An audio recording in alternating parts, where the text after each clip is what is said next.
John Mathai പറഞ്ഞ not to go zone ഇതേ practice തന്നെയായിരിക്കും. ഈ ലിസ്റ്റ് പുറത്തിറക്കി കഴിഞ്ഞാൽ ഏതാനും ദിവസങ്ങൾക്കകം രണ്ടാമത്തെ ലിസ്റ്റ് കൂടി അവിടെ ജോൺ മത്തായി പറഞ്ഞ സ്ഥലങ്ങളിൽ ഒന്ന് കുറ്റിയടിച്ചു നോക്കേണ്ടി വരും. ചില ആളുകൾ നേരത്തെ ആശങ്ക പറഞ്ഞിരുന്നു അവിടെ ഒന്നും കുറ്റിയടിക്കാൻ പ്രയാസം. അങ്ങനെ ഒരു പ്രശ്നവും വിചാരിക്കേണ്ടതില്ല. അവിടെ കുറ്റിയടിച്ച സ്ഥലം ഏതാണ്ട് മഞ്ഞക്കുറ്റിയടിച്ച് ഏറ്റെടുക്കുന്നത് പോലെയല്ല. ഈ ജോൺ മത്തായി പറഞ്ഞ സ്ഥലമൊന്ന് നോക്കാനാണ്. ആ പറഞ്ഞ സ്ഥലത്തിനോട് ചേർന്ന് ഇപ്പോൾ ഇതുവരെ ജോൺ മത്തായി പറഞ്ഞിരിക്കുന്നു. ആ അറ്റത്ത് 3 പേരിരിക്കുന്നു. 3 പേര് 3 വീടുകളാണ്. അവർക്ക് പോകാനൊരു വഴിയില്ല. ഇതുവരെ ആളുമില്ല. അവരാണെങ്കിൽ ഈ സോണിൽപ്പെട്ടവരുമല്ല. അവരെ പൂർണ്ണമായി ഉൾക്കൊള്ളും. ഇൻക്ലൂസീവാണ്. ഇതിനോട് ചേർന്ന് കിടക്കുന്ന ആരെങ്കിലും ഉണ്ടെങ്കിൽ അവരെ ഒറ്റപ്പെടുത്തില്ല. ഇൻക്ലൂസീവായി അവരെ കൂടി കൂട്ടി രണ്ടാമത്തെ ലിസ്റ്റ് ഇറക്കും. ഇതേ പ്രാക്ടീസ് അനുസരിച്ച് തന്നെ ആക്ഷേപങ്ങളും പരാതികളും കൊടുക്കാൻ പറ്റും. സബ് കളക്ടർ പരിശോധിക്കും, DDMA അംഗീകരിക്കും, ഔദ്യോഗിക ലിസ്റ്റായി പോകും. ഒരാളെയും ഒഴിവാക്കില്ല. എൻകാം ഇൻക്ലൂസീവായിരിക്കും. മാത്രമല്ല ഇനി മുതൽ ആളുകളുടെ പിരിമുറുക്കം വർദ്ധിക്കുകയാണ്. പല വിധത്തിലുള്ള കാര്യങ്ങൾ ഓരോ ദിവസവും വാർത്താ അവതാരകൻ്റെ കരുത്തും ശബ്ദവും അനുസരിച്ച് വിഷയങ്ങൾ ഉയർന്നു വരും എന്നുള്ളതുകൊണ്ട് ഓരോ ശബ്ദവും തീക്കട്ട പോലെ ഓരോരുത്തരുടെയും മനസ്സിലിങ്ങനെ ഇടിക്കും. അപ്പോൾ ആ ഇടിയുടെ കരുത്തുകൊണ്ട് പേടിക്കുന്ന ആളുകൾ ധാരാളമായിട്ടുണ്ടാകും. അവിടെ പോയി കണ്ടവർ അത്ര പേടിപ്പിക്കില്ല, അല്ലാത്തവർ പേടിപ്പിക്കും. കാരണം ഇത് ഒരു വ്യൂവേഴ്സുമായി ബന്ധപ്പെട്ടൊരു മത്സരം കൂടി നടക്കുന്നത് കൊണ്ട് സ്വാഭാവികമാണ്, അതിൽ തർക്കമില്ല. അപ്പോൾ അതുകൊണ്ട് ഇനി സബ് കളക്ടറുടെ നേതൃത്വത്തിൽ ജനുവരി മാസം മുതൽ ഒരു പ്രത്യേക സെല്ലുണ്ടാവുകയാണ്. 50 പേരെ ഒരു ക്ലസ്റ്ററാക്കി മാറ്റി പ്രത്യേകമായി പ്രാക്ടീസും ട്രെയിനിങ്ങും കൊടുത്ത കുട്ടികളുടെ കൂടി നേതൃത്വത്തിൽ കളക്ടർ തയ്യാറാക്കുന്നൊരു വിങ് എല്ലാ മാസവും ഒരു തവണയെങ്കിലും ആ ദുരന്തബാധിതരായ ആളുകളെ വിളിച്ച് അവരുടെ സ്നേഹാന്വേഷണം നടത്തി അവർക്ക് ഏതെങ്കിലും വിധത്തിലുള്ള പ്രയാസങ്ങളുണ്ടോ എന്ന് പരിശോധിക്കും. ആ വിധത്തിൽ ദുരന്തബാധിതരെ 1 മിനിറ്റ് പോലും വൈകാത്ത കൃത്യമായ പഴുതടച്ച പുനരധിവാസ പ്രവർത്തനങ്ങളിലേക്ക് പോകും.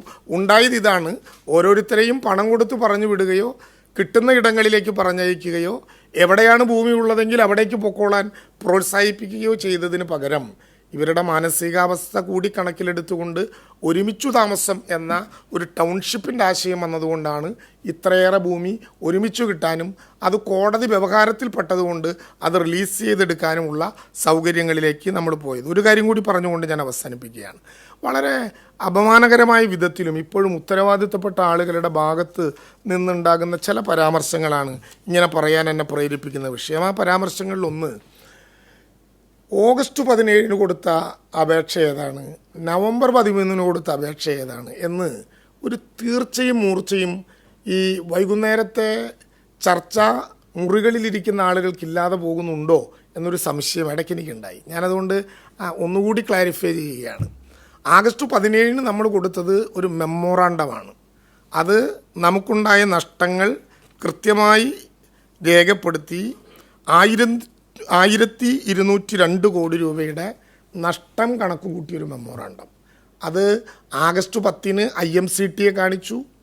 അന്ന് വന്ന ബഹുമാനപ്പെട്ട പ്രധാനമന്ത്രിയോട് പറഞ്ഞു, ഒരാഴ്ച കൂടി എടുത്ത് ഒന്നുകൂടി നോക്കി പരമാവധി തുക കൂട്ടി തന്നാൽ മതി എന്ന് പറഞ്ഞപ്പോൾ ആഗസ്റ്റ് 17 അത് കൊടുത്തു. 23 കോടതിയിൽ കൊടുത്തു.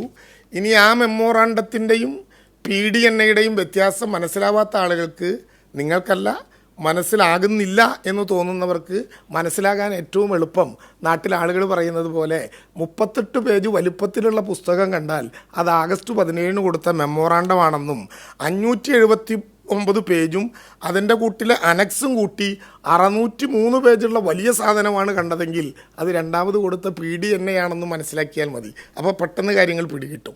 ആഗസ്റ്റ് 17 1202 കോടി രൂപയുടെ നഷ്ടപരിഹാരത്തിൻ്റെ കണക്ക് മെമ്മോറാണ്ടമായി കേന്ദ്രത്തിന് കൊടുത്തു. അപ്പോഴാണ് കേന്ദ്രം പറയുന്നത് 2018 നമ്മൾ ചെയ്തതാണ്, പക്ഷേ പിന്നീട് ചെയ്തിട്ടില്ല.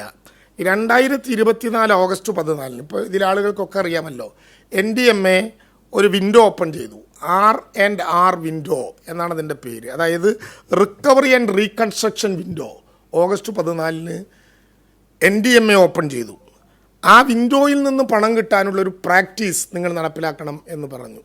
ആ വിൻഡോയിൽ നിന്ന് പണം കിട്ടാനുള്ള പ്രാക്ടീസ് ഒരു PDNA ദുരന്തം നോട്ടിഫൈ ചെയ്താൽ 3 മാസത്തിനുള്ളിൽ ബന്ധപ്പെട്ട സംസ്ഥാനങ്ങൾക്ക് ഈ വിൻഡോയിലൂടെ നൽകാവുന്നതാണ്. ആഗസ്റ്റ് 14 അത് എസ്റ്റാബ്ലിഷ് ചെയ്യുന്നത്. അല്ലാതെ പരാതി കൊടുത്തത് ആഗസ്റ്റ് 17 കൊടുത്ത പരാതി അവിടെ ഉണ്ടായ നഷ്ടത്തെ സംബന്ധിച്ചാണ്.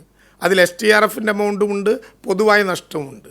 എന്നാൽ PDNA കൊടുത്തത് ആഗസ്റ്റ് 14-ന് NDMA ഓപ്പൺ ചെയ്ത R&R വിൻഡോയുടെ അടിസ്ഥാനത്തിലാണ്. R&R വിൻഡോ തയ്യാറാക്കുക എന്ന് പറഞ്ഞാൽ നമ്മളിപ്പോൾ കേരളത്തിൽ പല സെക്ടറായി നിങ്ങൾക്ക് അതിനുപയോഗിക്കാം, ഇന്ത്യയിൽ ഓരോ സംസ്ഥാനത്തിനും. കേരളം കൊടുത്തത് 17 സെക്ടറാണ്. ഈ വിൻഡോയിലൂടെ കേരളം കൊടുത്തത് 17 സെക്ടറിലായി കേരളത്തിൻ്റെ നഷ്ടം